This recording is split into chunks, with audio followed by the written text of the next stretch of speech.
Pemirsa, seorang juragan kelapa sawit di Labuhan Batu Utara, Sumatera Utara tewas dianiaya pekerjanya. Penganiayaan dipicu sakit hati pelaku atas perkataan kasar korban.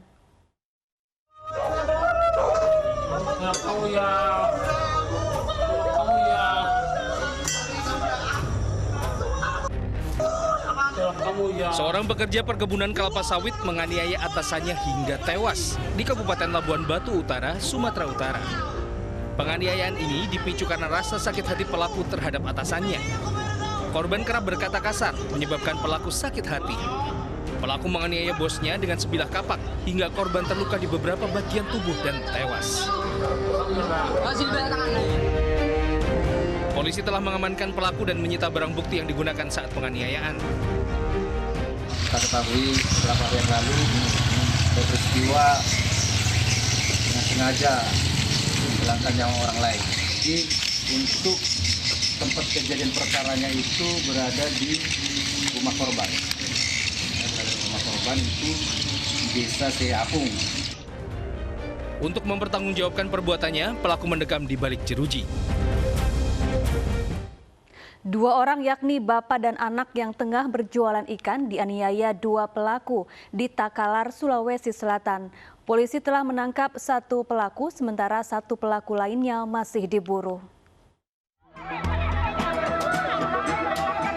Dua orang yakni bapak dan anak dianiaya di Dusun Borong Cala, Desa Tamasaju, Kecamatan Galesong Utara, Kabupaten Takalar, Sulawesi Selatan. Korban Sultan, 47 tahun, dan anaknya SA, 16 tahun, terluka di tubuhnya akibat dianiaya senjata tajam. Korban dibawa ke rumah sakit untuk mendapatkan perawatan. Penganiayaan terjadi saat korban sedang berjualan ikan. Tiba-tiba didatangi dua pelaku yang menganiaya korban. Dua pelaku diketahui merupakan ayah dan anak dan masih ada hubungan keluarga dengan korban. Polisi menangkap satu pelaku berinisial HA, sementara pelaku lainnya IW masih diburu.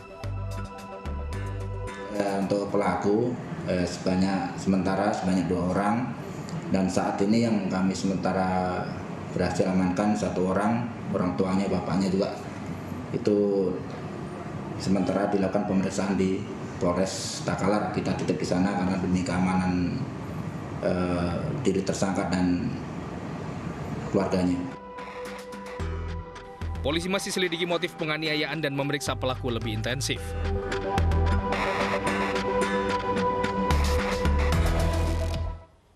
Seorang pemuda di Kolaka, Sulawesi Tenggara menganiaya kakak kandungnya hingga tewas menggunakan balok kayu.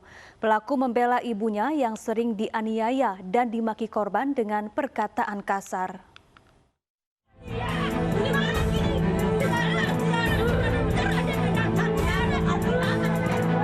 Ibu ini histeris saat mengetahui anaknya Suparman sudah terbujur kaku di kamarnya. Pada jasad pria warga Lorong Bendungan, Kelurahan Balandete, Kolaka, Sulawesi Tenggara ini ditemukan bekas luka penganiayaan yang ternyata dilakukan oleh Udin, adik kandungnya sendiri. Aparat Polres Kolaka yang datang ke lokasi langsung mengolah tempat kejadian perkara dan meminta keterangan sejumlah saksi mata di lokasi kejadian. Sedangkan jasad korban dievakuasi polisi ke Rumah Sakit Bayangkara Kendari untuk diautopsi. Sementara itu pelaku yang langsung ditangkap mengaku menghabisi kakak kandungnya lantaran kesal ibunya sering dianiaya dan dimaki. Peristiwa ini berawal saat pelaku melihat ibunya sedang dimarahi korban dengan kata-kata kasar. Pelaku yang berusaha mencegah justru ikut dimaki korban. Menyimpan dendam akibat kejadian ini, pelaku yang berpapasan di luar rumah kembali dimaki korban. Tidak bisa menahan amarah, pelaku langsung menganiaya korban dengan balok kayu. Korban yang terluka parah sempat kembali ke kamarnya untuk beristirahat.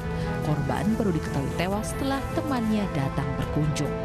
Tersangka mengakui melakukan penganiayaan sehingga meninggal dunia korban tersebut dengan alasan atau di latar belakangnya adanya rasa benci tersangka kepada korban. Menurut tersangka, korban ini sering marah-marah, sering berlaku kasar kepada ibu kandung. Polisi menyita satu balok kayu yang digunakan pelaku menghabisi nyawa kakaknya. Pelaku kini mendekam di sel tahanan Polres Kolaka dan terancam hukuman 7 tahun penjara. Seorang pria di Bantul, Yogyakarta membunuh mantan bosnya yang juga masih ada hubungan kerabat. Pelaku marah lantaran dituduh berselingkuh dengan istri korban.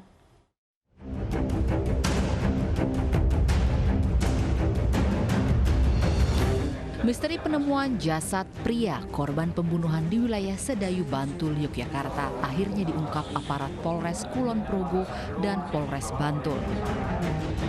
Korban bernama Budi Haryanto ternyata dibunuh oleh mantan karyawannya, Nurkolis, yang juga masih ada hubungan kerabat dengannya. Dari hasil pemeriksaan, tersangka mengaku menghabisi Budi Haryanto lantaran sering diancam akan dibunuh. Kejadian ini berawal saat korban menuduh tersangka berselingkuh dengan istrinya lantaran didapati sering berkomunikasi menggunakan telepon genggam. Korban bahkan mengancam akan membunuh tersangka. Pada malam kejadian, tersangka bertemu korban yang berkendara dan mengajaknya untuk ikut.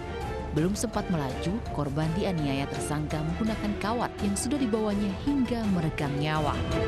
Tersangka kemudian mencari lokasi sepi hingga akhirnya membuang jasad korban di saluran air di jembatan Selo Gedong, kawasan Sedayu. Tersangka kemudian kabur membawa mobil korban ke Kulon Progo. Di wilayah Godean dan Jalan Wates, tersangka membuang plat nomor polisi mobil korban dan kawat yang digunakan menghabisi korban untuk menghilangkan jejak. Saya jaga-jaga, kan dia membunuh saya, jadi saya setiap mau jalan mana-mana saya jaga-jaga, saya selalu membawa kawat. Tapi bener Mas, nggodain istrinya korban ya? Sebetulnya bukan godain, cuman chattingan masalah pekerjaan, cuman korban banyak ngomongnya nggak benar, fitnah gitu, makanya sekalian aja dibunuh. Selain kawat dari tangan tersangka juga disita satu mobil tanpa plat nomor polisi, ponsel dan uang yang semuanya milik korban yang dirampas usai korban dibunuh.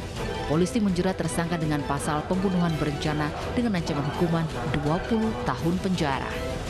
Menurut pengakuan tersangka bahwa mereka sering dibui mau dibunuh oleh korban. Keterangan dari tersangka akhirnya mereka memutuskan daripada mereka dibunuh lebih baik membunuh duluan. Itu keterangan dari tersangka.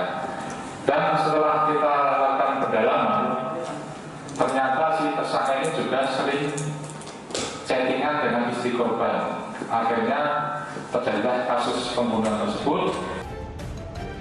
Sebelumnya, jasad pria yang diketahui bernama Budi Haryanto ditemukan dengan kondisi leher terjerat dalam saluran air di sekitar jembatan Selo, Desa Argodadi, Sedayu, Bantul. Selain bekas luka di leher, juga terdapat sejumlah luka gores di kepala, pelipis, dan memar di bagian dada korban. Jasad korban kemudian dievakuasi ke Rumah Sakit Bayangkara, Yogyakarta. Seorang anak laki-laki berusia 11 tahun di Surabaya, Jawa Timur tewas diduga dianiaya oleh ayah temannya. Selengkapnya usai jeda dalam Realita.